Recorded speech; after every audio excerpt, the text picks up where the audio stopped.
You're much better behaved than my students. Yeah, that was impressive, actually. I'm just going to savor this moment. Good afternoon, everybody. My name is Frank Cogliano, and I am the interim director of the International Center for Jefferson Studies. And it's my great pleasure to welcome you to this afternoon's book event. Our speaker today is Lucia McMahon. Lucia is a professor and chair of the history department at William Patterson University in New Jersey. She received her PhD from Rutgers, and she's here to speak to us today about her new book, published by the University of Virginia Press, which is a good friend of Monticello, of course, The Celebrated Elizabeth Smith, Crafting Genius and Transatlantic Fame in the Romantic Era. So Lucia is going to speak for a few minutes about her book. She's told me she's happy to take questions at the end. Because we're being live streamed, please, when you ask your questions, make sure you speak into the mic that will be circulating. But it's my great pleasure to welcome Lucia. We're organizing a conference with Lucia next spring. So she's a great friend of ICJS and a friend of Monticello, so it's a real pleasure to be able to welcome her here today in person. So please join me in welcoming Lucia McMahon.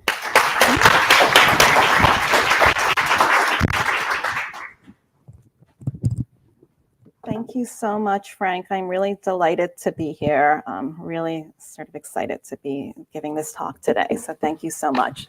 So as Frank mentioned, this is a book talk on my recent book. I believe copies will be for sale, I don't know. And so the first question you might have, and I believe it is a fair question, is who is Elizabeth Smith, right? You probably have not heard of her. She is not, Thomas Jefferson famous yet, So I have a description of Elizabeth Smith that was written by a family friend of hers. And this is part of what makes Elizabeth Smith so interesting as a subject, right? She understands 10 or 12 different languages. She can translate from the Persian, the Arabic, and with her pencil delineates our mountain scenery with uncommon skill. So Elizabeth Smith was an incredibly intellectual, accomplished scholar. She was born in 1776, so all of her learning and training was either autodidactic or with the help of a governess or supported family friends, because she did not have the ability to attend college. Women could not do so at the time, right? So she's a really remarkable woman who is able to gain this incredible education primarily around language studies, and has this very interesting life story. Another really important part of her story is, so she's incredibly accomplished, right? An accomplished linguist. But as her mother noted, she was a living library. I just love this phrase so much, right? And that part of why Elizabeth Smith was so modest was because she dreaded being called a learned lady. Right. And at the time, in the late 18th, early 19th century, to call somebody a learned lady would not be a compliment. Right? It would be an insult. It would, it'd be the assumption that this woman was being very pedantic, that she was being ostentatious, that she was focusing too much on her scholarly activities to the detriment of her family life, her domesticity. Right. So to call somebody a learned lady is not a compliment. Like, I would be happy for someone to call me a learned lady today, but at the time it would not, it was very much not meant as a compliment. And so her mother sort of recognized that her daughter had this like reserve, almost like too much modesty, because she didn't want anybody to think that she was like, trying to draw too much undue attention to herself. And indeed, one of the quotes that I have from Elizabeth Smith's own writing helps to kind of further illustrate this main theme, right? As Elizabeth Smith noted, a woman must have uncommon sweetness of disposition and manners to be forgiven. And I think forgiven is the key word here for possessing superior talents and acquirements, right?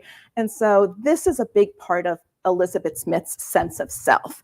She is incredibly accomplished. She's very remarkably intelligent. I'm not going to, but she's also aware of the criticisms and censor that learned ladies would face at the time, and made a very deliberate strategic decision to kind of keep her talents hidden, at least in public. Among her family and friends, she was very outspoken, and part of what I argue about in the book is that she deliberately kind of cultivates this circle of learned men and women who support her aspirations, But in a more public facing, more larger settings or social gatherings, she would deliberately sort of hold back. And I think that tells us a lot about women's intellectual and scholarly ambitions at the time, both the promises and their aspirations, but also the sort of pitfalls and challenges that they faced. And that's one of the stories that I like to tell in this book. The other story I'm really intrigued by is, how does a woman who is a living library, right, who deliberately shuts herself off, become famous in death? Because really the key to Elizabeth Smith's fame, why I know about her, why I dug into this research project, is after her death, she becomes a literary celebrity. A memoir is written about her. The memoir achieves transatlantic fame, and for decades, I have found scores and scores and scores of references of everybody talking about the celebrated Elizabeth Smith. So I was like really intrigued by how does a woman who shuns the public eye in life become a literary celebrity posthumously? And so the book is really two halves. The first trying to explore her life story, her own individual aspirations and lived experiences, and then the second delving into that, what I call her literary afterlife, her posthumous rise to fame, right? To get at her actual life is a challenge, right? Elizabeth Smith does not have like a library of her own. She does not have copious archives or personal letters. The only surviving sources written in her own handwriting, or in her own voice, come to us through the memoir. There's only one scrap of writing I was able to find in her own handwriting, after like years and years of research, right? So she doesn't have an archive. She doesn't have manuscript letters, the way someone like Jefferson does, right? So piecing together her life story is particularly challenging. And this is often the case for people who study women's history, right? We often don't have the same amount of source materials that the founding fathers have generated and have been preserved, right? And so I couldn't write a traditional, cradle to grave biography. I just didn't have enough source materials to sustain that. But what I did have is this really fascinating life story that was marked by frequent travel, right? So Elizabeth Smith's life story takes us to lots of places across the English countryside. She is born in 1776, that very pivotal year, in the northeast part of England, in a little kind of seat called Durham up top, right? She's only there for the first several years of her life, and then when she's a young child, her family moves. I hope this doesn't mess up the live stream too much, but her family moves to a little place called Piercefield that is right near the resort towns of Bristol and Bath. She spends several years sort of traveling around, and I'll get to why in a minute. And then she finally settles in the English Lake District and spends the last years of her life as a neighbor to William Wordsworth, right? So she just has a really interesting life story. And so I use those geographical places to survey her place in the world as a learned woman, right? To sort of think about how these particular places provided her with opportunities to pursue her ambitions, but also the way in which she navigated those opportunities by kind of carefully constructing herself as a living library. So I'm going to skip over the first few years of her life in Durham because they're just not as interesting. She was like 3 years old, right? Although her mother says that even as young as 3, she could read and had command of all the books in the nursery. But the really sort of pivotal part of Elizabeth Smith's life story, I think, starts when her family moves to Piercefield, which again, as I mentioned, is up the Severn River near the very popular 18th century British resorts town of Bristol and Bath. So if you look at the travel guides from the area, they would mention this area. And in fact, her father deliberately purchases an estate called Piercefield, which was an estate that was already on the tourist map, right? It was several decades earlier, its previous owner had created all of these winding walks and pathways. And so Piercefield was already sort of a must-see place on the 18th century British tourist map. This tells you something about her father, that he was pretty ambitious, hoping to like reinvent himself, achieve some grandeur. kind of overextended himself in the process. That's part of the story. But while there, young Elizabeth is able to sort of explore these winding paths. She begins writing poetry, begins her language studies in earnest. Her father, meanwhile, takes on this really grand renovation of the family home at Piercefield, trying to sort of, establish himself. And then goes bankrupt. So it's a very important reminder that often women's lives are not in their own direct control, right? So if your father or your husband, does something a little sketchy financially, it can have a really big impact on your life.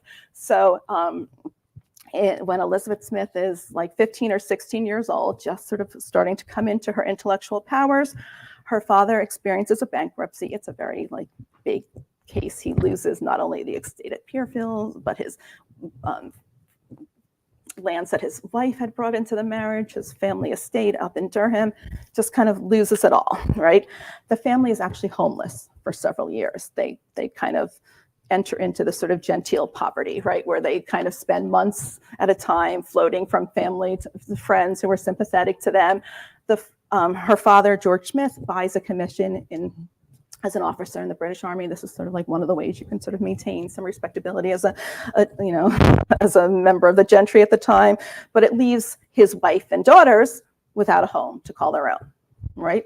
And so the next chapter of the book talks about where they land. And so for the first year or so after having to forfeit the house at Piercefield, and it's like a very dramatic moment. The sheriff actually is like banging on the door saying, you have to leave. And, it's a very sort of, moment of, the male breadwinner of the family not kind of fulfilling his end of the bargain and kind of creating chaos for his wife and children. And how do they recover and how do they regroup? And they do so by settling in Bath for about a year or so. And Bath at the time is one of those very celebrated 18th century British tourist towns. It's also noted for being a place that is particularly receptive to either single women, widowed women, and women writers, right? So in late 18th century England, if you are a woman with intellectual ambitions, you could probably not find a more welcoming place than Bath. It was sort of known for being particularly receptive to learned women. And while there, Elizabeth Smith and her mother become the guest of one of the literati of Bath, England, a woman by the name of Henrietta Maria Badler. And there's always some debate, is it Badler or Bodler? But I go with Badler. So if anyone has a definitive answer on that, let me know. But Henrietta Maria Badler, who's known as Harriet, is actually the woman who will produce Elizabeth Smith's memoir after her death. If you are thinking why do I know that name Badler? Why does that sound so familiar? If you've ever heard the term Badlerize, to, excise Shakespeare to make it more respectable to middle-class ears, that's Harriet Badler and her brother Thomas who do that, right? They publish the family Shakespeare. The first edition comes out in 1807, which is the year before Elizabeth Smith's memoir comes out in 1808. So, and Harriet is unattributed, but there's a substantial evidence that suggests that she collaborates with her brother on this. The Badlers are a literary family. Everybody in the family publishes something, and Harriet herself included. Harriet publishes a very popular work called Sermons and the Doctrines and Duties of Christianity. And you can see what I love about this image that I found is it doesn't have the author listed, because this is one of the strategies women authors often do in the 18th century, is they deliberately publish anonymously to sort of avoid too much publicity.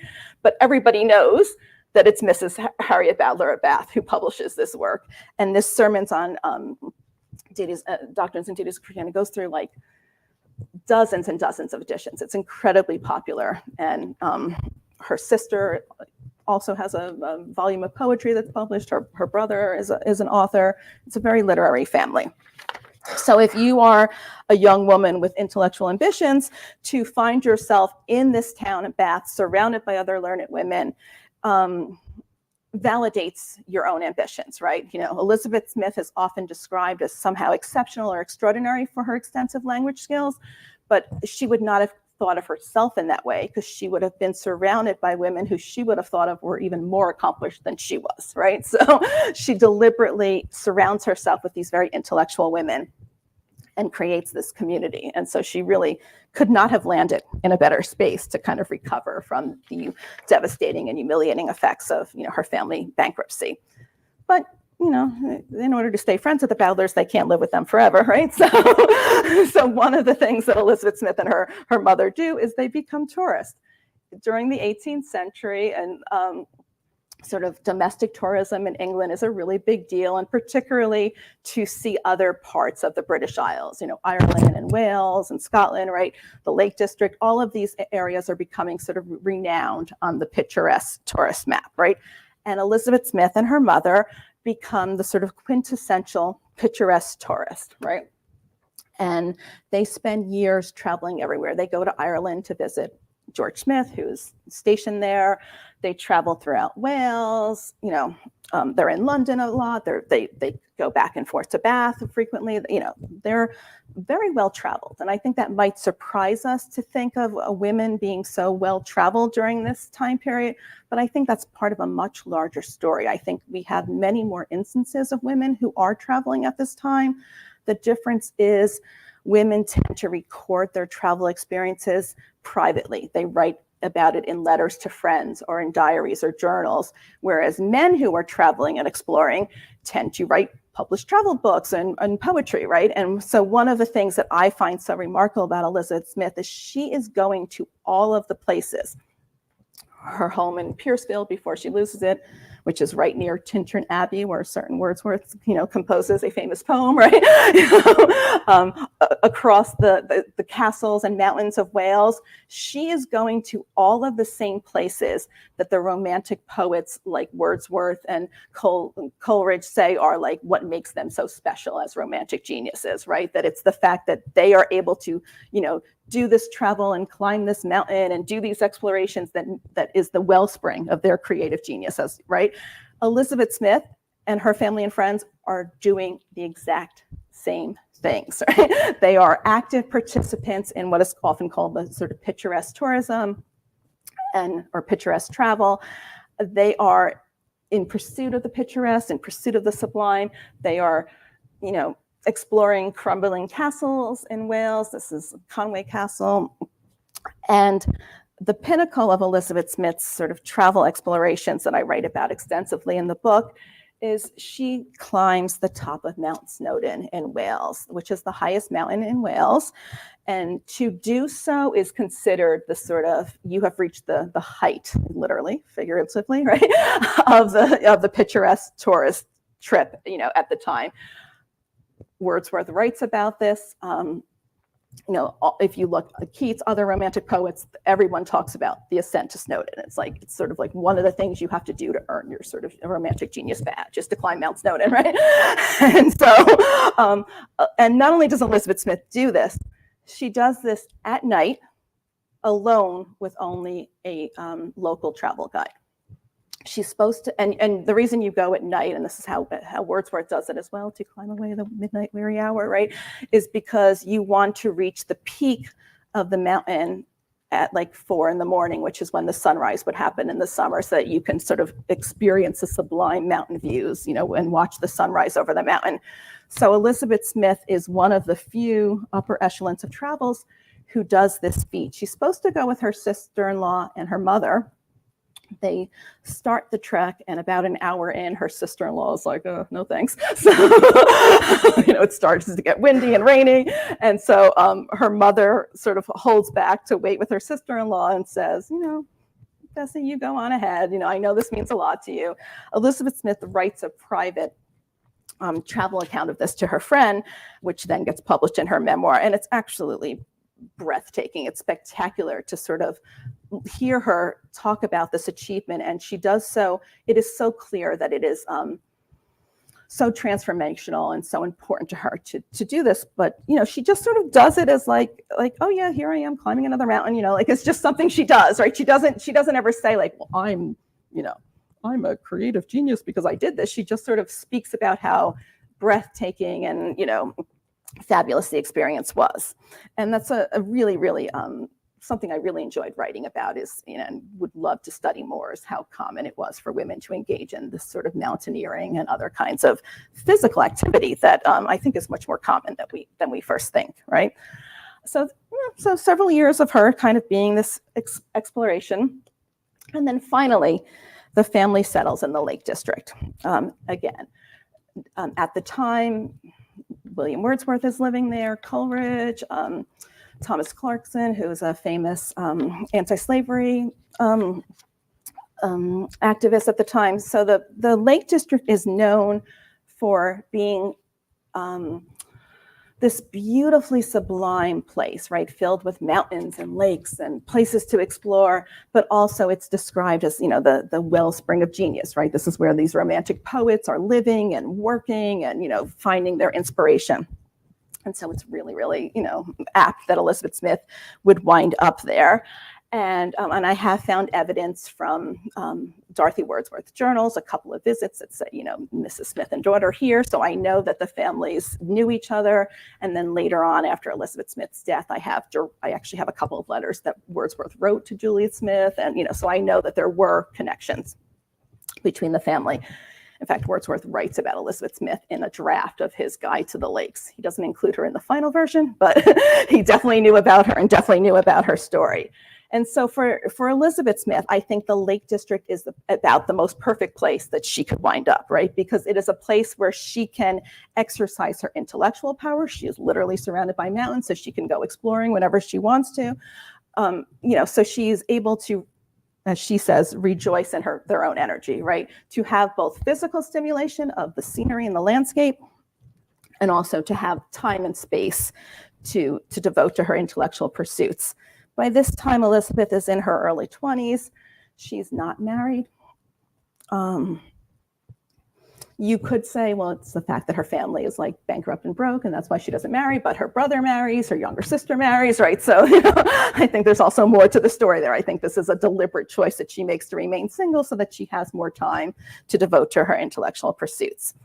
While she is in the Lake District, she meets Thomas Wilkinson, who is a dear family friend. And one of the, most of what I'm able to recover about her lived experience, a lot of it comes from Thomas Wilkinson's papers. Thomas Wilkinson is a Quaker who lives in the Lake District. He's beloved by everybody. William Wordsworth writes his poem on the spade is about William Wordsworth, is about Wilkinson, right? So Wilkinson is just this beloved figure in the Lake District. Everybody loves him. Everybody knows him. He becomes really good friends with the Smith family, and in particular loves to go on adventures with Elizabeth and her sisters.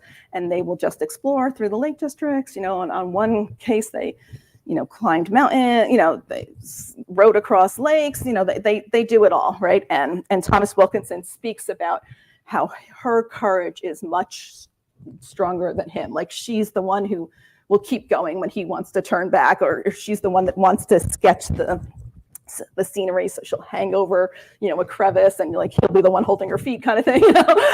So they have this wonderful friendship that is about they both love to explore, right? And so I have these wonderful accounts of Wilkinson writing about his explorations with Elizabeth and her sisters, which really kind of helped give me an insight to that courageous exploratory part of her personality, which is not doesn't fit the living library, modest, timid version, right? So kind of just sort of shows us that if she knew you and trusted you and felt comfortable with you, she would show her full self to you.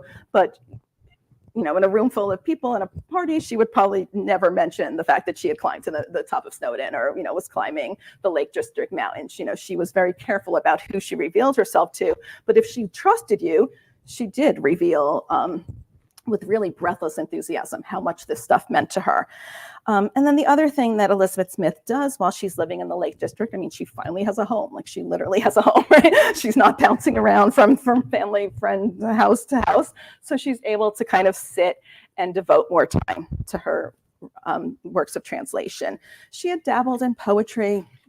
She wrote some poetry when she first got to the Lake District. I'm not a poet scholar, but it's not going to win her like any poetry prizes, right? But so her real gift is the translation. As I said, she understands about 10 or 12 languages. She's largely autodidactic. There's a governess when she's young who teaches her French. Her dear friend teaches her German, but most of the work that she does, she just does on her own.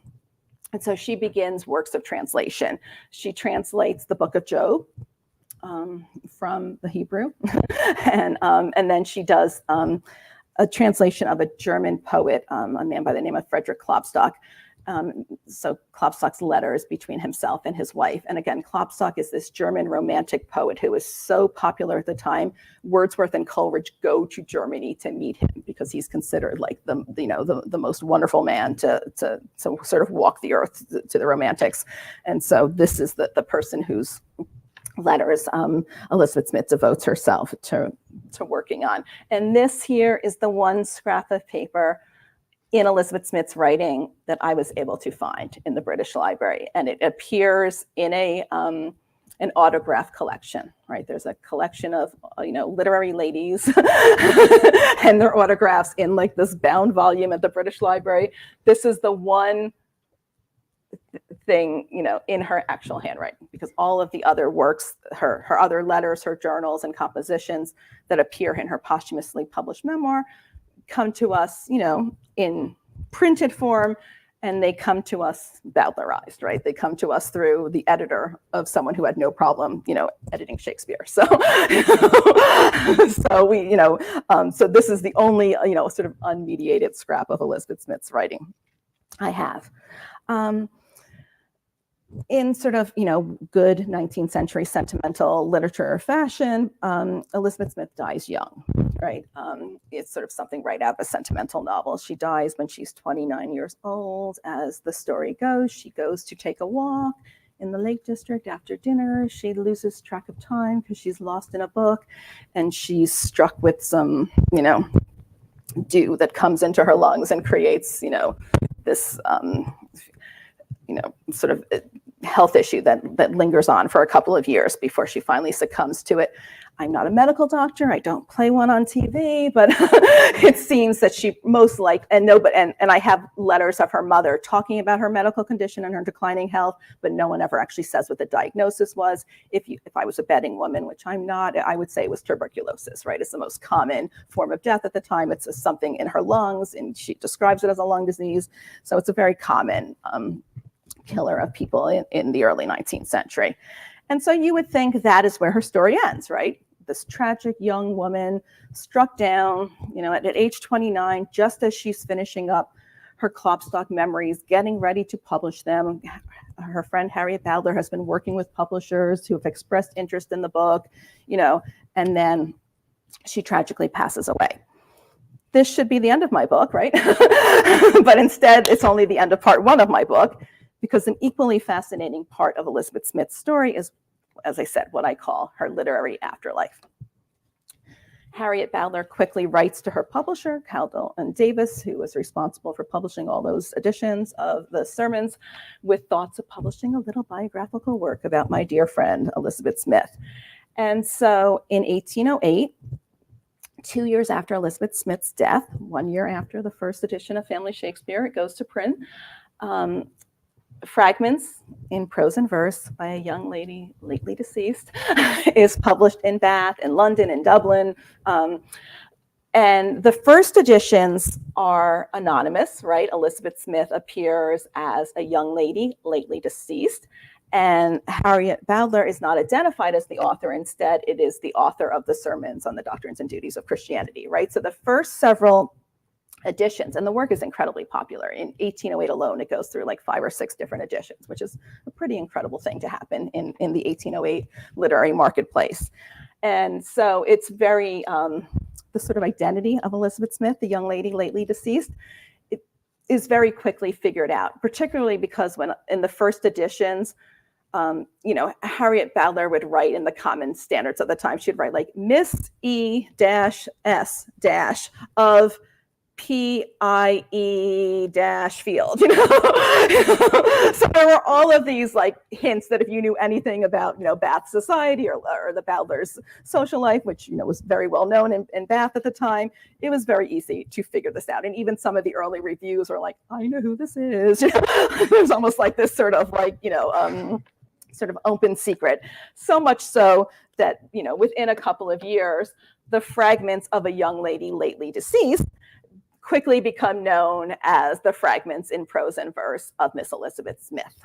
And in doing so, Badler also outs herself as an author, right? Because for years, those sermons were anonymously published. In fact, I have found a couple of reviews that assume the sermons were written by a male clergyman, right? So in outing herself as the author of Elizabeth Smith's memoir, Badler also outs herself as the author of sermons and other works. And I actually have found some of Badler's letters where she talks about this and is aware that, she's sort of taking a chance doing this. But, she pretty much says, everyone's kind of already figured out who Elizabeth Smith is anyway, so I might as well just kind of put the secret out in the open. And then she also expands the book. The early versions only had like sort of parts of Elizabeth Smith letters.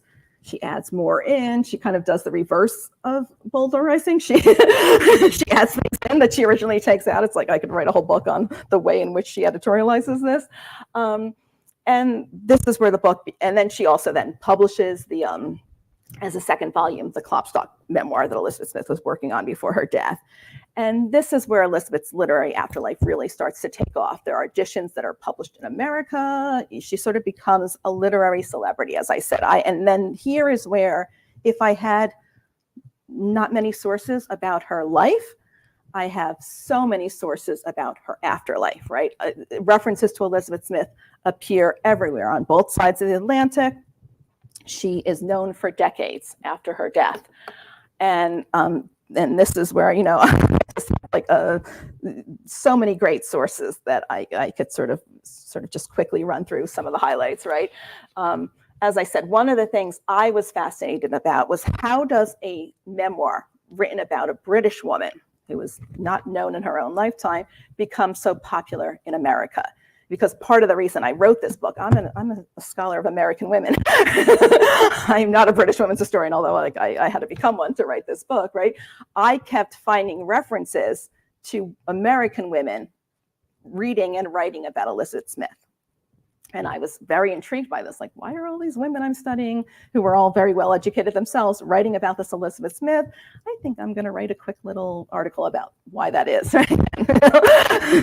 Several years later, and many, many pages more, I came to a book instead. So I have found all of these wonderful newspaper advertisements, on both sides of the Atlantic, but the ones that really intrigue me are the ways in which she gets written about in American newspapers. Often these very prominent advertisements taken out, saying something about her character, including these lengthy quotations about people talking about her. So the book attracts a lot of attention. And so I kind of sort of write about that and write about the reviews. And really, really interesting, and I can talk more about this later, is she becomes a sort of, in many of the reviews, Elizabeth Smith becomes sort of the spokesperson for learned women everywhere and for female genius everywhere. And she is lauded and celebrated as being learned and accomplished, but that's not her claim to fame. Her claim to fame is that despite her learning, she was modest, she was pious, she was feminine, she didn't neglect her domestic duties, she was a dutiful daughter, right? So, and this is very much the story that Badler writes in Fragments, is presenting Elizabeth Smith as this little church mouse, and then also including her accounts of scaling Mount Snowden, but kind of passing over them without any comment, right? So if you read the actual memoir, this much more complicated figure appears, but if you read Badler's editorializing and then you read how the reviewers chose to write about this, it's fascinating. I found almost no reviewers talking about Elizabeth Smith's climb of Snowden. This is such a remarkable accomplishment for anybody in the late 18th century, let alone a young woman doing so at night. I mean, even if reviewers wanted to use it as a point of critique. It would have been like a really great way to discredit her, like, who does she think she is, kind of thing, right? But almost nobody talked about it. Instead, everybody sort of bought hook, line, and sinker this, perfectly feminine in her disposition persona that Badler presents, very much Badlerizing her friend, deliberately in order to make her more attractive to the reading public, right? And then saying like, yes, she was so accomplished, but she never sought the applause of the world. She never published when she was living, I'm only doing this because she's, throwing some flowers on the departed tomb of, friendship, and even though it's clear, like if you actually read the letter, she would have published if she hadn't, met her untimely death. So it's this very interesting sort of,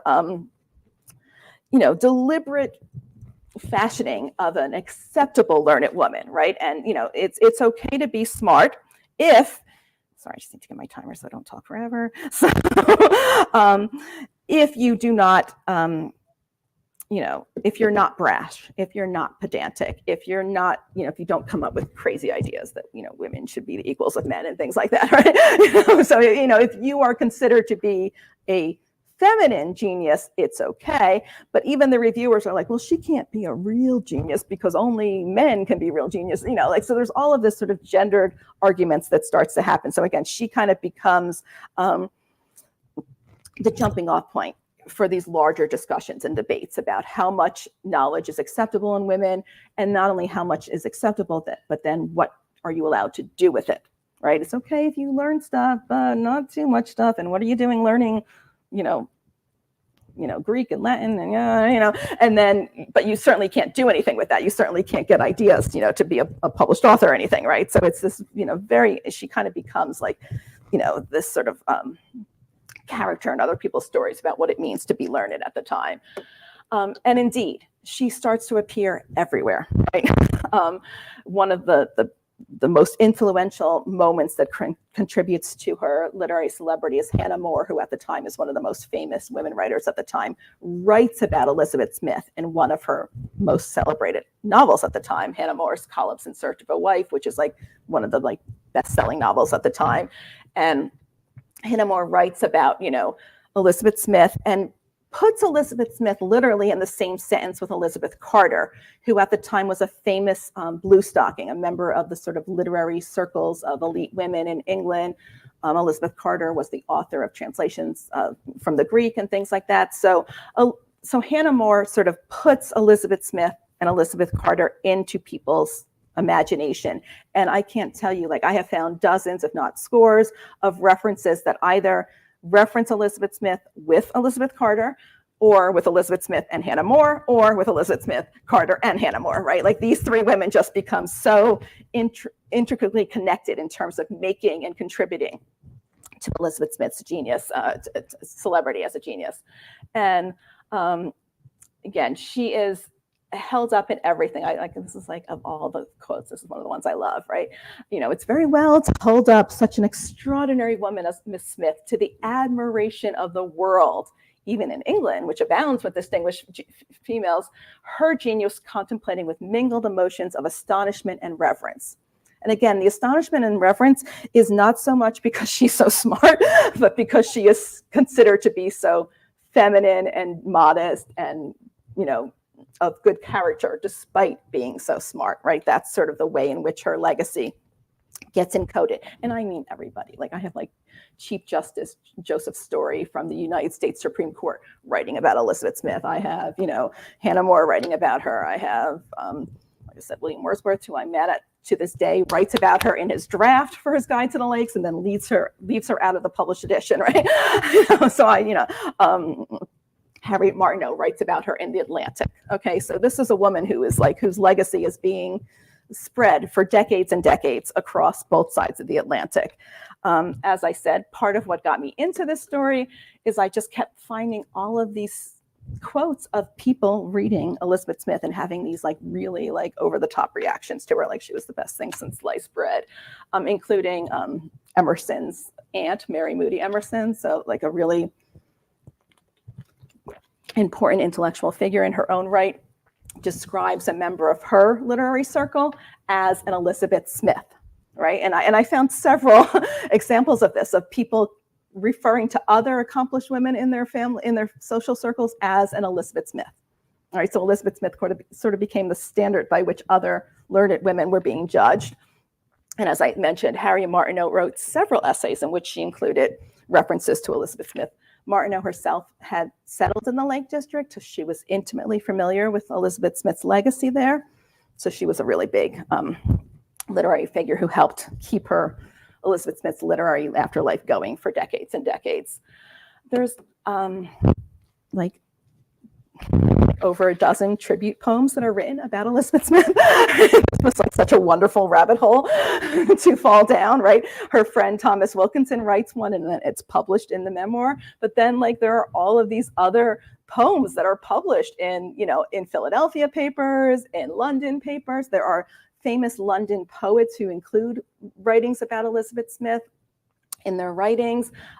Felicia Hemans, who was like one of the most like celebrated female authors of the time, writes an entire poem about Elizabeth Smith in one of her collections of poetry, right? So there's like this, and a lot of it is about like either connecting her with, you know, the land of the Lake District and how it's like, you know, really inspiring, or, you know, these poems are purported to have been written after reading the memoir. So there's this sense that reading this memoir is such an inspiring, transformational event that in the process of reading it, people will be so inspired and so kind of, you know, taken over themselves that they will have to write poetry. One of them is purportedly written on her grave site, right? You know, it's just like you can't make this stuff up, right? It's just like this flourishing of the sort of excesses of romanticism and things like that. And this goes on for decades and decades and decades, right?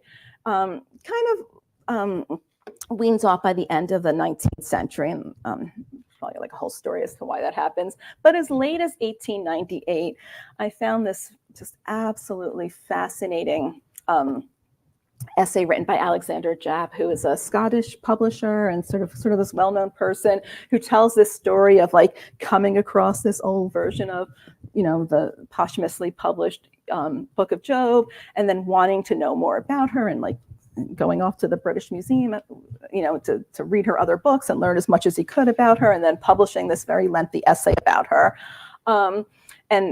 And part of Japp's essay is like, she should have an entry in the Dictionary of National Biography that's being put together at the time. And she does. So I find this like really remarkable. In the 1898 Dictionary of National Biography that's published, Elizabeth Smith has her own entry, right? And so she kind of achieves like sort of the height of literary fame, if you will, and then sort of then fades from view, right? So there's like a sort of like a rise and a fall of her, and I can talk a lot more about that. I want to kind of wrap up so that I have plenty of time to answer any questions you have. But before I do, I have to sort of talk about this thing that wound up being an entire chapter that I did not expect to write, which is about literary tourism. So when I went to London, Thomas Wilkinson's papers are held. Some are at the British Library, but most are at the Friends Library, the Quaker Library in London. And it's like, if you're an archivist, you would cry, because like some of the papers were like given to me in like old shirt boxes. I think I was like the first person to like look at these papers, and they're like, oh, I think we should re-catalog this, you know? And I found like Wilkinson, as I said, he was sort of like the ambassador to the Lake District. So I found all of these people writing to him saying, oh, hey, you know, my aunt's going to the Lake District. Can you help show her around? But a lot of people purposely wrote to Wilkinson and said, like, I want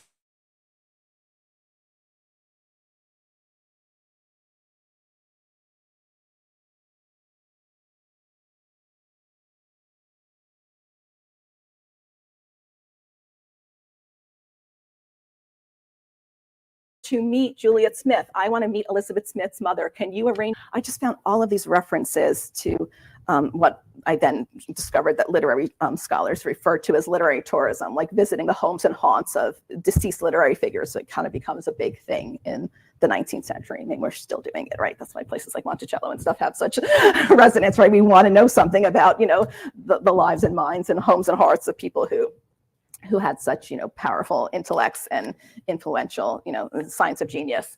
And so Elizabeth Smith's home in the Lake District, it becomes the subject of paintings by like some famous painters, including William Turner, like paint her house, right?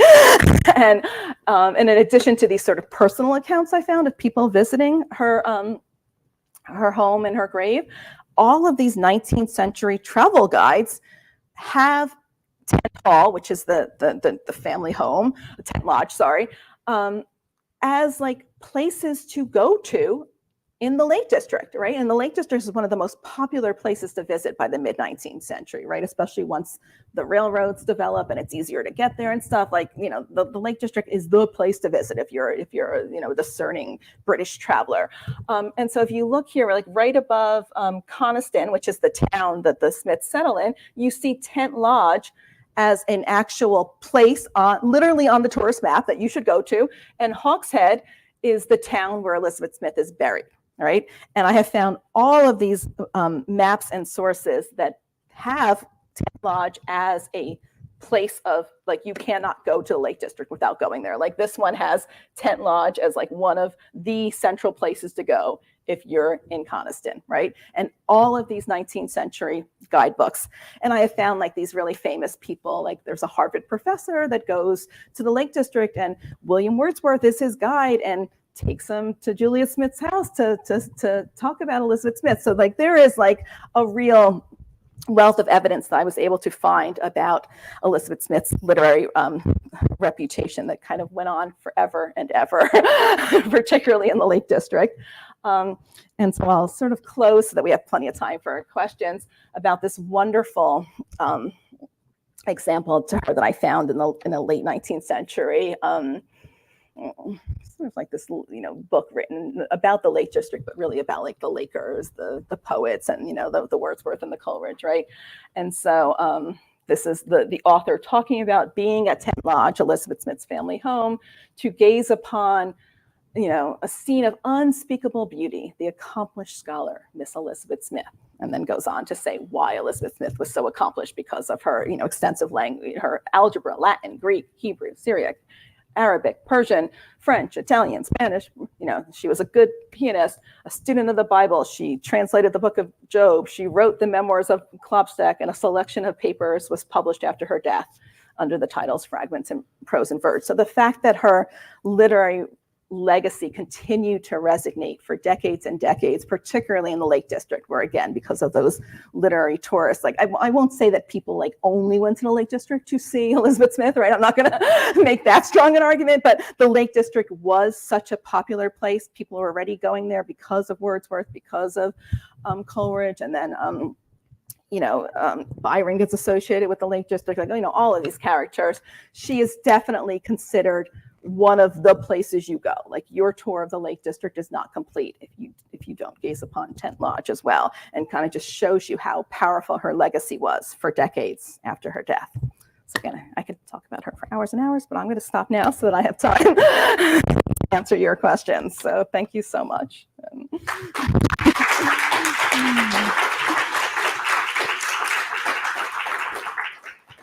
So we have a question online. Great. We have a question online to start with, and then I'll be bringing around a mic for the questions in the room. So the question from our online audience: I understand her memoirs were written with the intention of only sharing with her own family.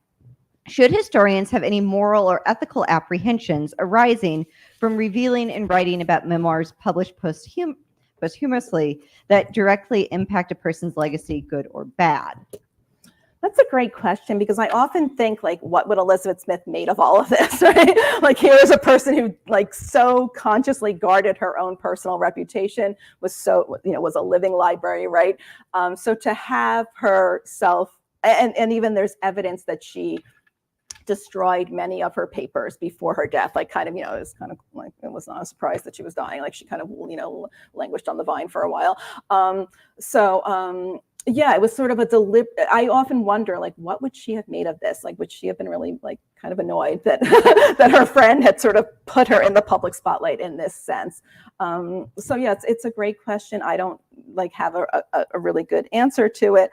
But but what's interesting is how popular this was, and this was something as a women's historian that I was so fascinated by. In the 19th century, there were so many posthumous memoirs written about women, like so many. Like that's what my book was going to be about. It was going to be about all the posthumous memoirs about all the women. But then I got so enamored with Elizabeth Smith that I wound up writing just about her. I mean, everybody from teachers to missionaries to just women who were really smart or women who were involved in charity and reform movements. It was just like a thing that happened in the 19th century. So I think like Badler would have said, well, this is like the public wants to know. The public has a yearning to know about this. So we have a duty to show these shining exemplar examples that can serve as a source of emulation for other young women. So that's sort of at least how Badler would have responded to the critiques. So we're happy to take questions from the audience here in person, but please wait for the microphone before you ask.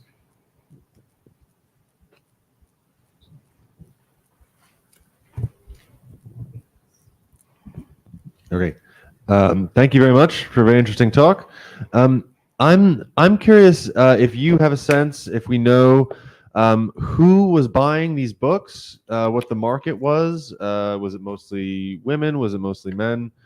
And if you could talk a little bit more about this tension between the incredible market that seemed to be out there and interest in these stories and the fact that somebody like an Elizabeth Smith nevertheless felt, and many others like her nevertheless felt, that they could not exhibit this side of themselves publicly. How do you reconcile those two things? Yeah, it's a great question. Thank you. I think one of the things that I found so fascinating when researching this book is Elizabeth Smith was had this circle of other women that she was friends with, Badler being one of them, but only one of them. All of these women were published authors.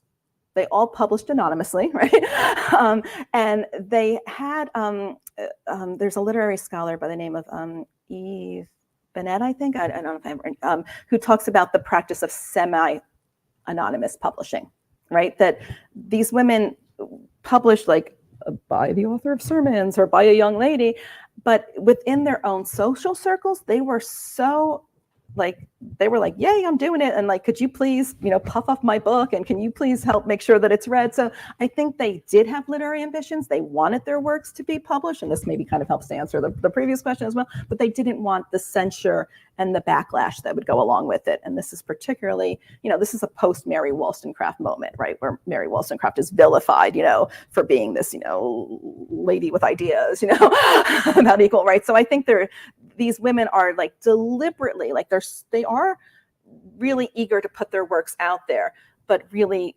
eager to avoid censure and criticism. So they adopt all these different strategies like publishing anonymously or publishing semi-anonymously, leaning on each other for support. Badler is like really outspoken about this. Like Badler like writes to her publishers. I'm like, you're not doing enough to promote my books. And like, where's my accounts? Like she's like just ruthless. And then like, if you wouldn't mind, if you would be so kind, then the sort of, so there is this tension between the sort of deference, the modesty, and then the ambition. I think it's a calculated strategy. I think these women know they cannot just be like guns blazing.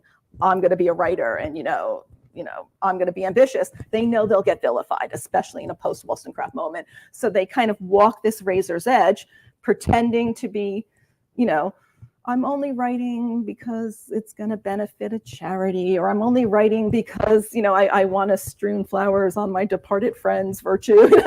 But I think it's all very strategic and a way to try to walk that impossible line. So I don't know if that helps to answer the question. So.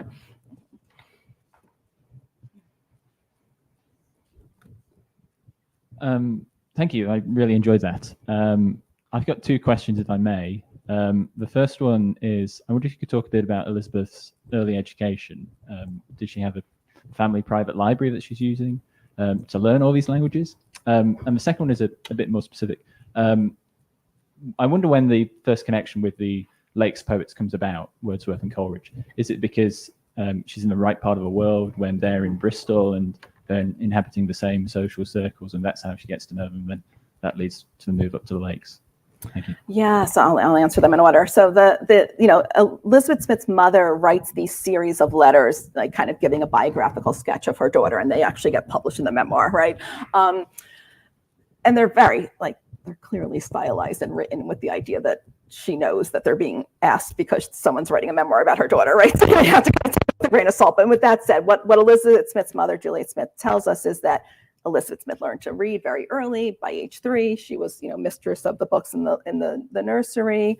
Had a governess who taught her some French, but no formal schooling. What happens really once the family, especially when they're in Bath, which is like the scene of literati, Elizabeth Smith writes to her friends about how this family friend or that family friend have just sort of opened their library to her, and it just sort of given her free reign of their library. So she benefits from supportive friends, men and women, who are aware of her intellectual abilities and, sort of help support her by letting her read, if they have the book in German or if they have this or they have that. So she benefits from just having really supportive people who have, I don't think they have 6,000 volume libraries like Jefferson, but have, the books that she wants to read. And there are like these, and then sort of to answer the second question, what's really interesting is that there are all these sort of near misses with the Lake District poets before she wounds up in the Lake District. Like Elizabeth Smith's family leaves Piercefield in March or April of 1793. Wordsworth and Coleridge show up that summer. And that's when Wordsworth does his, tour of Tintern Alley and, gets the ideas for his, lines, above Tin Abbey. So they kind of are near misses. Like if the bankruptcy wouldn't have happened, they would have met then, right? There's evidence that while Elizabeth Smith is in Bath, she meets one of, I'm forgetting the guy's name, but she meets this other person from the Lake District, and they exchange, she is able to borrow a book from him that, he's interested in, and then Badler knows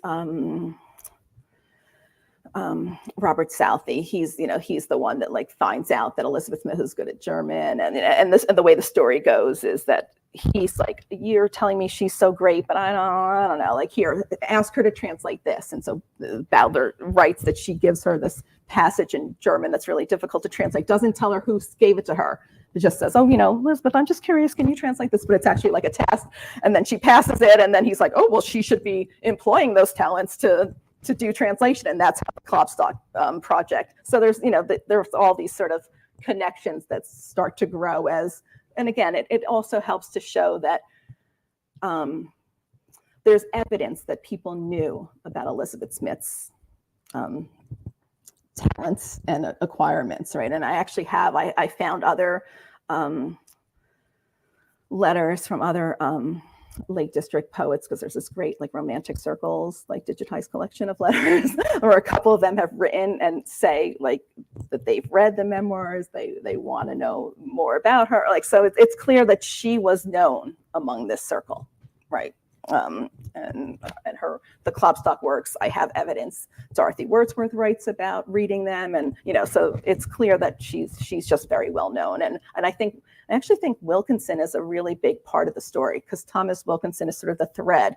Wilkinson is a really close friend of Wordsworth, and also a really close friend of the Smith family. And so I think he's a conduit for those connections as well. I hope that answers the question, right? So I detect a British accent, right? Or so is it Badler or Bodler? How would? Yeah, okay. I have not been able to find a definitive answer. I keep searching for one. Very diplomatic. Yes. We have time for one more question. We're going to have a reception afterwards, so you'll have a moment to talk to Lucia afterwards on a more informal basis.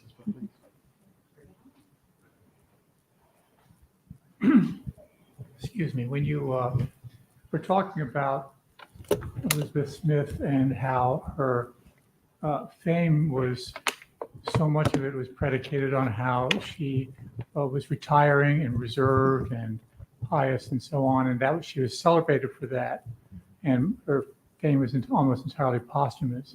It made me think about another female author who was similarly very retired and mostly known afterwards and achieved a lot of fame after that.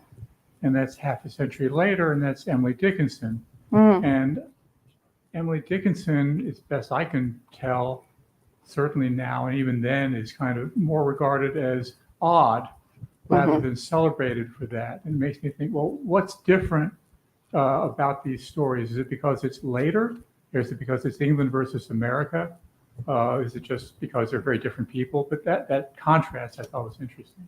That is really interesting. I think part of it is like Wilkinson is like almost like a steward of Elizabeth Smith's memory, like I said, and he's just he just seems to be like such a beloved figure. Like I have not read like one bad thing about this man, right? He seems like too good to be true. And I think like his stories about her are so charming and wonderful that I think he in a way does a lot to contribute to her legacy. And like there's this great story, and this was like such a great moment for me. There's this American educator, a man by the name of John Grisham, who was known as like a scientist at the time. But before he was like a scientist and a professor, he taught a young ladies academy. So in my other book, Mere Equals, I have like these letters that John Grisham writes to his pupil, right? John Grisham goes to the Lake District, meets with Thomas Wilkinson. Thomas Wilkinson tells Grisham all of these stories about Elizabeth Smith, and then Grisham writes about them in his 2-volume, European tour book that he publishes. And, again, kind of another way in which I didn't even go into all of the branches and on, the Elizabeth Smith legacy. This is like kind of one of my favorite ways of it. And the stories just are so compelling and kind of like, there's one where like she solves this kind of math problem and, doesn't let the person know that she's the one that did it because she wanted to know that she could do it, but she didn't want to make a fuss about it. So they're told in these really charming ways that she just comes across like as very likable, I guess, right? And I think a lot of that is the way in which Grisham told these, Wilkinson told these stories about her. And, so she just kind of has this like fan club. She has these people that like are really protective of her legacy. Of all people, Thomas de Quincey, who's also a Lake District, like he writes an entire chapter about her in his works on the Lake District. And I was just like stunned. And he even starts out by saying like, oh, when I first heard about her, I was like, it's all, it can't be real. She's just like, a pedantic, ostentatious woman. But oh my God, the more I learned about her, the more I realized just how fabulous she was, and writes an entire chapter on her. So she benefited from having these people who, were intrigued by her story. And I think if they could say like, I knew something about her, like especially Wilkinson's like, I knew her, I traveled with her, I explored mountains with her. And De Quincey didn't know her. De Quincey only moved to Lake District after, but he was like, but I knew her mother and I knew Hannah More. And so these people kind of strike this, having this like intimate claim to her that makes her legacy seem even more authentic. And I think that's just like, I just think she had really good storytellers helping to tell her legacy of that. I know that's, so because in other people's hands, she might have come across as odd, right? But instead she comes across as just likable and charming. So. Well, as I said, we're going to have a little reception outside. So if you want to continue the conversation and have another opportunity to speak to Lucia, you will have that. You also have an opportunity to buy her book and she will sign it for you. So please do so. Yeah. So the festivities aren't over, but this phase of it is. So can we thank Lucia for a wonderful conversation? Thank you.